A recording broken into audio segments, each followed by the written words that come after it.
কষ্ট না করলে কেষ্ট মেলে না, এমন প্রবাদের আলোকে কলকাতার জনপ্রিয় অভিনেত্রী মিমি চক্রবর্তী তুফান সিনেমার উড়াদোড়া গানের শিরোনামের এই আইটেম সংটিতে কাজ করার জন্য অনেক কষ্ট করেছেন বলে জানিয়েছেন এই অভিনেত্রী।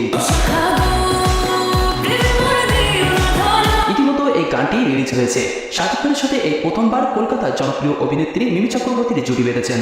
তবে এই উড়াদোড়া শিরোনাম গানটি ব্যাপক জনপ্রিয়তা পেয়েছে ইতিমধ্যে। এই অভিনেত্রী একটি লাইভ বার্তায় বলেন, দীর্ঘদিন প্রচেষ্টার পর এমন একটি সুন্দর গান আপনাদেরকে উপহার দিয়েছি। জানি না কেমন হয়েছে, তবে ভালো লাগলে অবশ্যই কমেন্ট করবেন।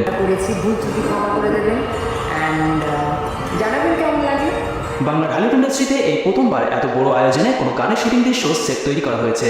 তবে এই গানটি ব্যাপক সাড়া ফেলেছে ইন্টারনেট মাধ্যমে।